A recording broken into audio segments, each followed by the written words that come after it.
사랑하는 형제자매 여러분, 오늘 우리는 우리 마음 깊숙이 울리는 주제에 대해 성찰해 보려고 합니다. 우리의 삶 속에서 하나님의 적극적인 존재의 신호들입니다. 일상 속에서 혼란스러울 때 우리는 종종 혼자이거나 잊혀졌다고 느낄 수 있습니다. 그러나 진실은 하나님께서 언제나 우리와 함께 하시며 우리가 알아차리지 못할 때에도 끊임없이 우리의 이익을 위해 일하고 계신다는 것입니다. 지금 이 순간 우리의 삶에서 하나님의 활동을 나타내는 5가지 신호를 함께 살펴보겠습니다. 첫 번째 신호, 우리를 성장시키는 도전.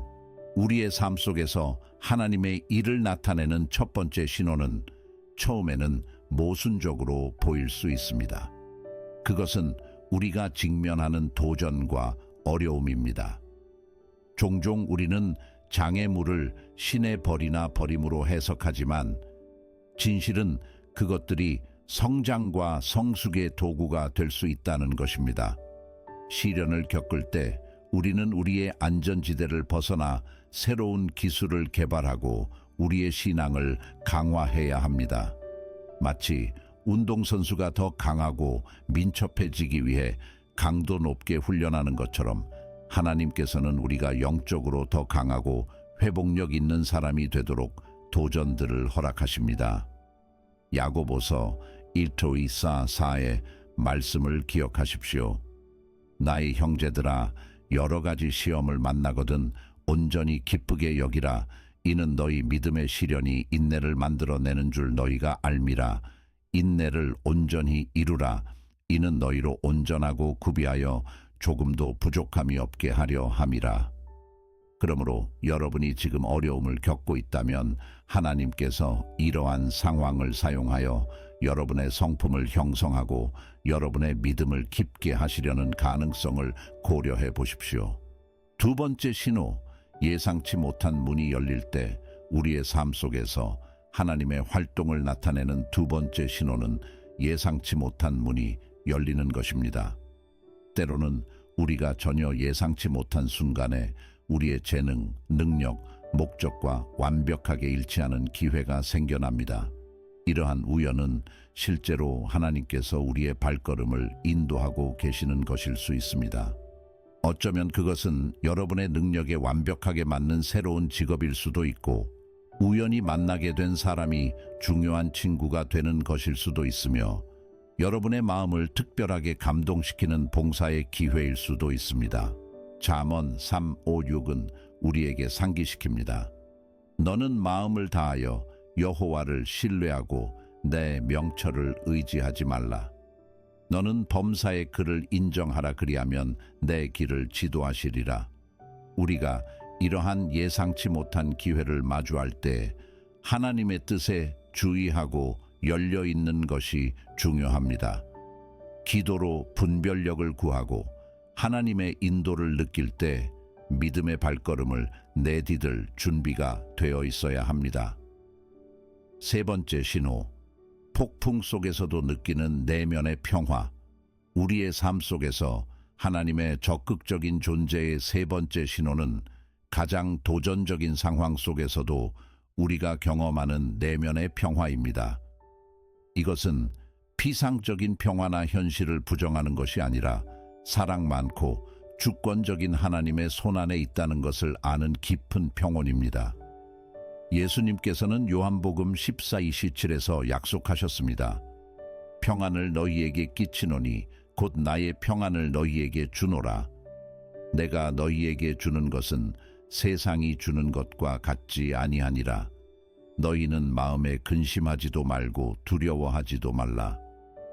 보통 우리를 불안하게 하거나 두렵게 할 상황을 마주할 때도 설명할 수 없는 평온을 느낀다면 우리는 빌립보서 4:7에서 언급된 모든 이해를 초월하는 평화를 경험하고 있을 수 있습니다. 이 평화는 하나님의 선물이자 우리 삶 속에서 하나님의 적극적인 존재의 신호입니다. 네 번째 신호, 내적 변화와 영적 성장. 우리의 삶 속에서 하나님의 일을 나타내는 네 번째 신호는 우리가 경험하는 영적 성장과 내적 변화입니다. 성령께서 우리 안에서 일하시도록 허락할 때 우리의 성격, 태도, 우선순위에서 변화를 느끼기 시작합니다.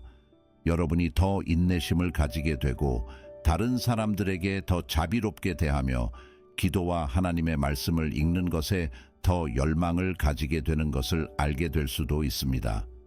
이러한 변화는 갈라디아서 5:22-23에서 언급된 성령의 열매의 증거입니다.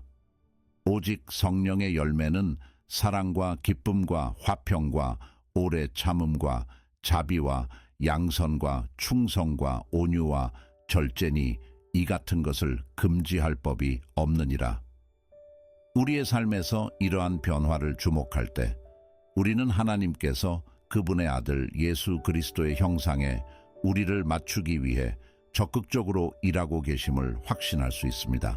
다섯 번째 신호, 명확한 방향과 목적. 우리가 고려하고 싶은 다섯 번째이자 마지막 신호는 하나님께서 우리에게 주시는 명확한 방향과 목적입니다. 하나님께서 우리 삶 속에서 일하실 때 우리는 종종 개인적인 야망을 넘어서는 더 큰 목적에 의해 인도받는다고 느낍니다. 이는 다른 사람들을 섬기려는 증가된 열정, 특정 사역에 대한 부르심, 또는 우리 공동체나 교회에서 우리가 맡아야 할 역할에 대한 명확성으로 나타날 수 있습니다. 에베소서 2:10은 우리에게 상기시킵니다. 우리는 그가 만드신 바라 그리스도 예수 안에서 선한 일을 위하여 지으심을 받은 자니 이 일은 하나님이 전에 예비하사 우리로 그 가운데서 행하게 하려 하심이라. 이 명확한 방향과 목적을 느낄 때 우리는 하나님께서 우리를 더 큰 목적을 위해 적극적으로 인도하시고 사용하고 계심을 믿을 수 있습니다. 결론 형제자매 여러분, 이 다섯 가지 신호는 우리가 우리의 삶 속에서 하나님의 활동을 관찰할 수 있는 많은 신호 중 일부에 불과합니다. 하나님께서 각자에게 독특한 방식으로 일하고 계심을 기억하는 것이 중요하며 그분의 길은 항상 명백하거나 이해하기 쉬운 것은 아닙니다. 사도 바울은 로마서 8:28에서 우리를 격려합니다. 우리가 알거니와 하나님을 사랑하는 자, 곧 그의 뜻대로 부르심을 입은 자들에게는 모든 것이 협력하여 선을 이루느니라. 따라서 여러분의 삶에서 이 신호들을 주목하십시오. 여러분을 성장하게 하는 도전들, 예상치 못하게 열리는 문들, 어려움 속에서도 느끼는 내면의 평화, 내적 변화와 영적 성장, 그리고 명확한 방향과 목적. 하나님께서 여러분이 알아차리지 못할 때에도 계속해서 여러분의 삶 속에서 일하고 계심을 항상 기억하십시오. 그분을 계속 찾고 그분의 약속을 신뢰하며 그분이 여러분을 형성하고 인도하시도록 허락하십시오. 우리 모두가 우리의 일상 속에서 하나님의 존재와 활동에 대한 민감성을 키우고 각 상황에서 그분의 사랑스러운 손길을 인식하며 감사와 순종으로 응답할 수 있기를 바랍니다. 우리 주 예수 그리스도의 은혜와 평강이 여러분 모두와 함께하기를 기원합니다. 아멘.